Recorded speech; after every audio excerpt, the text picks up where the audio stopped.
Hello, and welcome back to the Modern DT&I. This week we're changing things up a bit and looking at how I design the layout and some future plans. We'll start here at the entrance and work our way around the layout, discussing each scene along the way. Note the black foam board on the wall in the first scene. We'll talk more about that later. This yard, most recently referred to as Newark, can also be Ironton. I left most scenes vague enough to be called different locations based on the narrative I'm conveying in each video.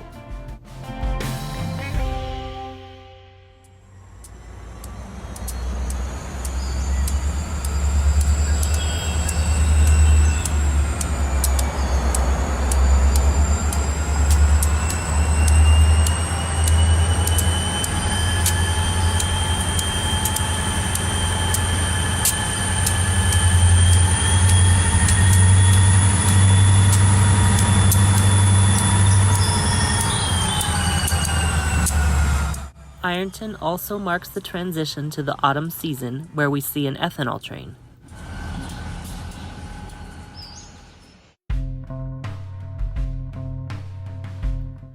Ironton was built as though the old freight station survived and was preserved as a city museum and rail park.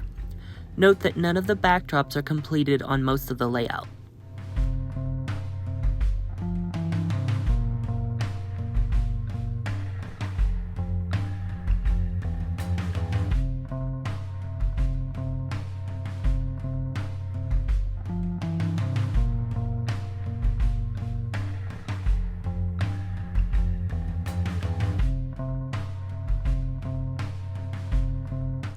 Eventually, the signals and crossing signals will all work prototypically.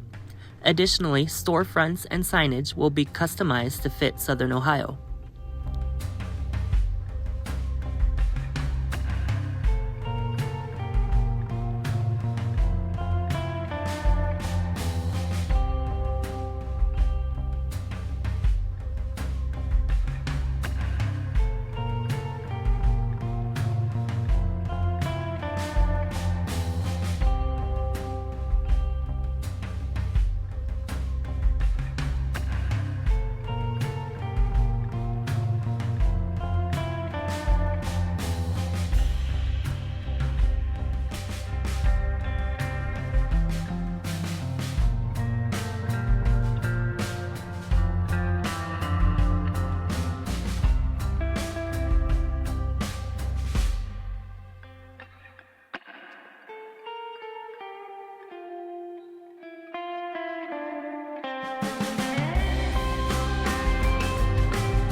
Currently, Ironton transitions into Chillicothe, with the depot and paper mill being the primary features.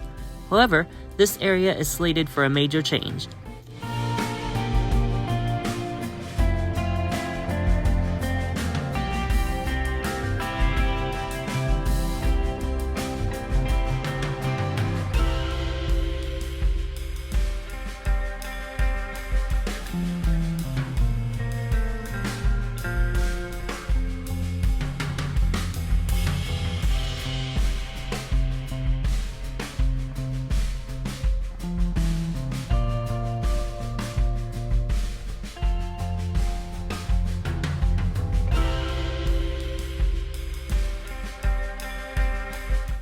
All trackage in this corner will be revamped for a more complex paper mill. The depot will be moved into the next phase of the layout. More on that shortly.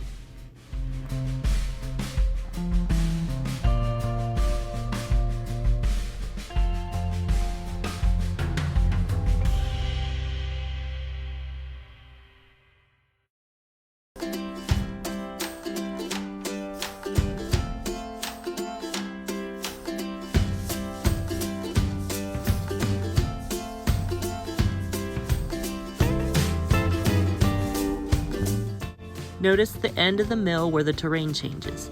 This is to visibly block the next scene at eye level. This will become even more pronounced when trees are added. Notice the terrain vanishes into the cut as it passes. The backdrop over the window will be removable for maintenance and fresh air.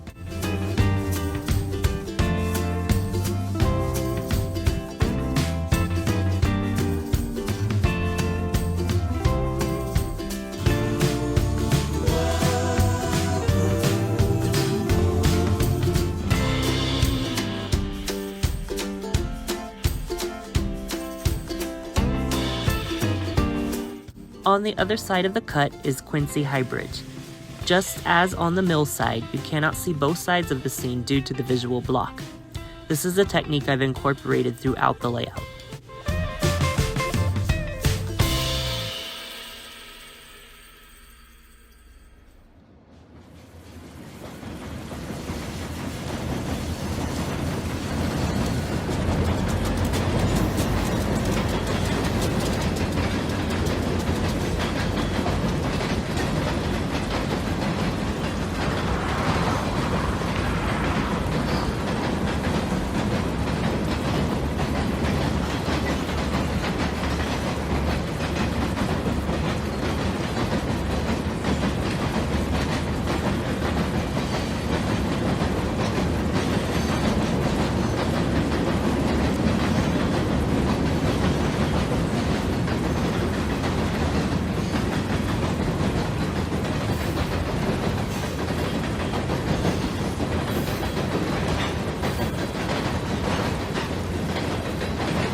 On the opposite side of the bridge, the scene transitions into a tunnel.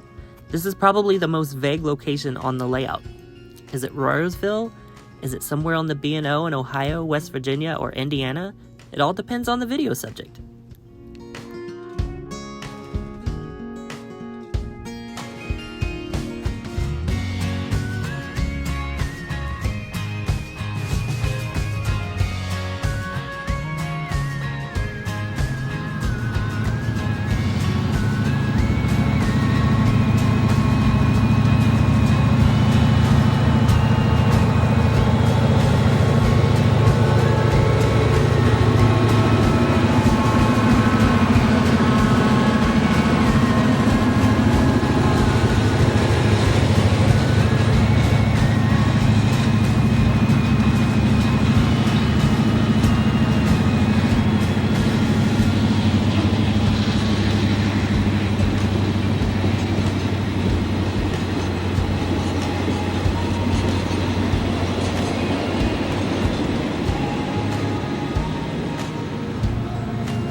Just like on the other side, the train here appears to have passed through two different locations depending on the viewing angle.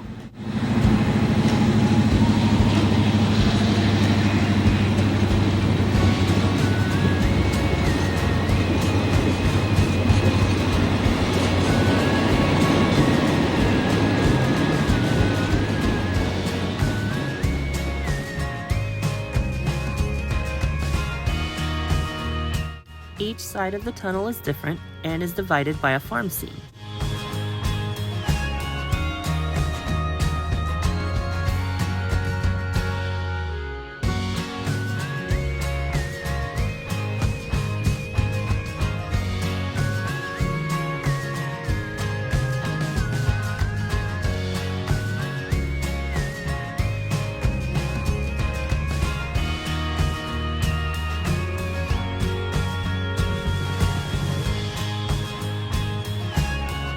the farm descends into what is currently Midland City.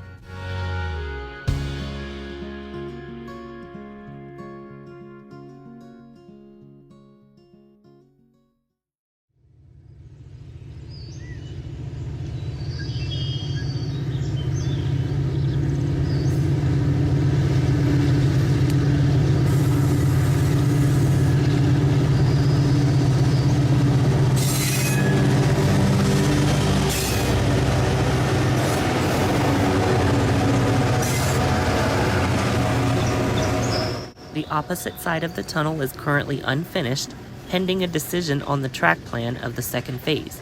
We'll talk about that more in just a minute.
Note the corner here where the city buildings are, as well as the corner leading out of the room.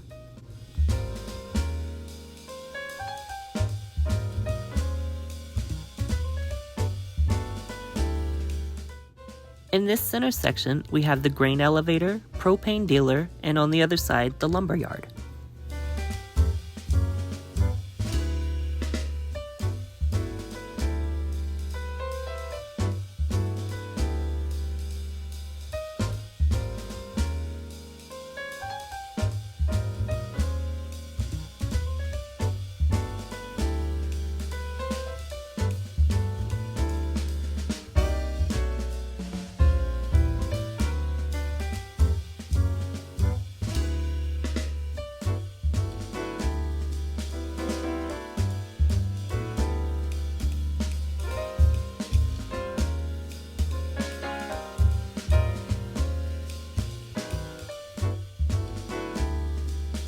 The trench in the center is where the backdrop will be. It will stand approximately 30 inches tall and run the entire length of the center peninsula.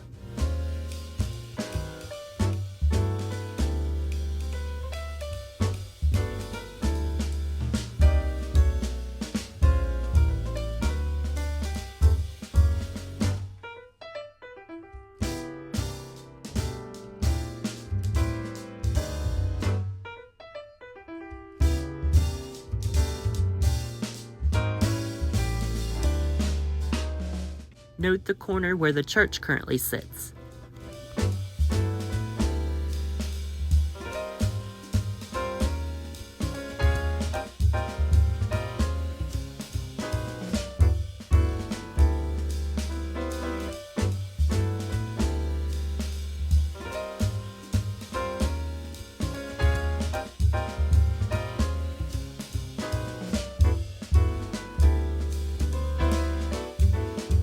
This view will be blocked by the backdrop eventually.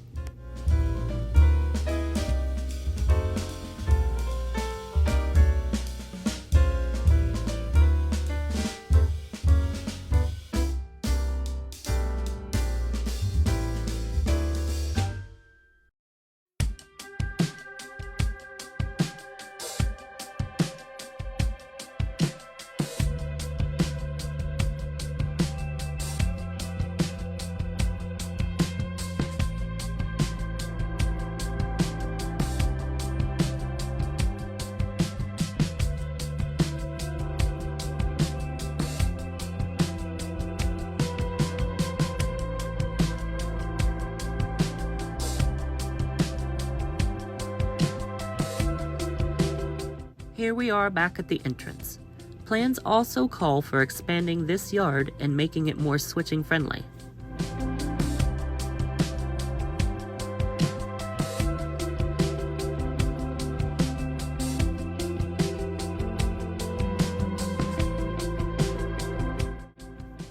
Remember all those places I said to take note of?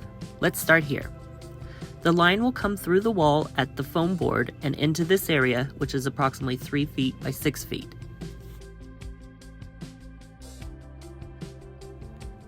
Next, it will cross a lift-out section and onto this half wall, overlooking the lower level of our home. Notice the shape of the walls to the right of the layout door. This is above our front entrance, and Midland City is on the other side of that wall. Here's a look at the current plan, and then a look at the usable space in red, and a second look at this area.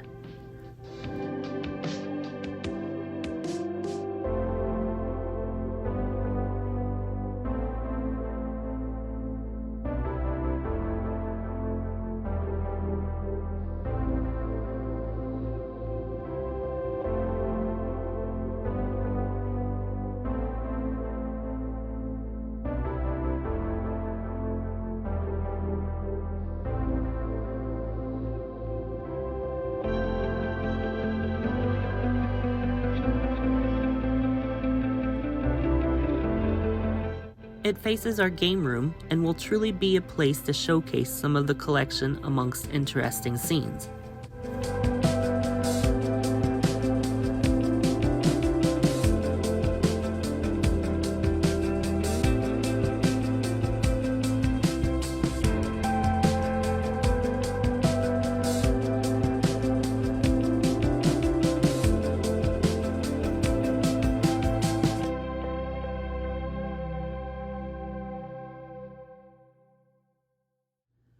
So here's where I'd like you all to weigh in.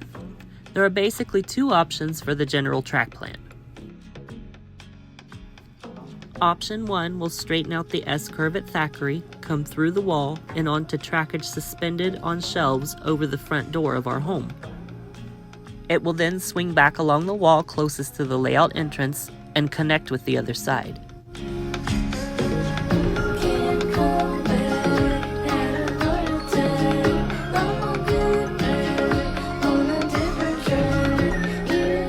Pros of this plan include a potential new scene based on the C&O at Voss's, where the prototype DT&I gained access to get around Summit Hill. This would be complete with signals.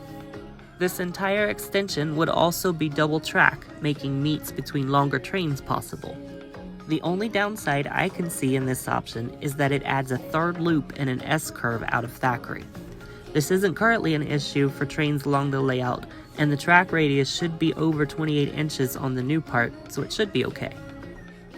In option 2, we create a tangent through what is currently Midland City, out that side of the wall and around to the half wall, the same as the first plan.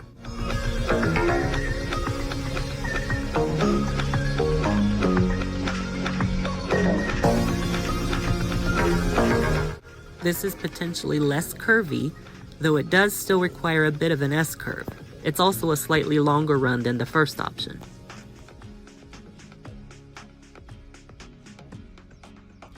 Additionally, it isolates the middle peninsula of the layout as a branch line, possibly adding operational interest.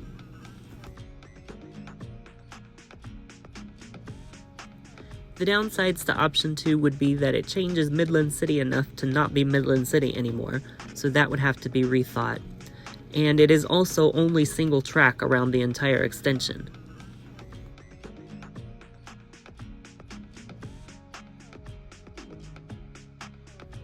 Both plans will give new space for industries, including a gravel and sand pit and automotive plant.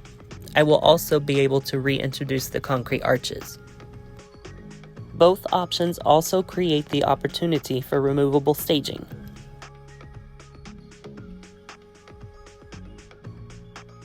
Both plans will create an area for a locomotive maintenance yard, roundhouse, and shops. Each will also see the Chillicothe depot moved as shown to feature it and make the scene more prototypical. The shops will be in the lower right with the roundhouse on the very end. Please let me know your thoughts in the comments as I'm pretty early in the planning stages still.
Thanks again for joining me this week.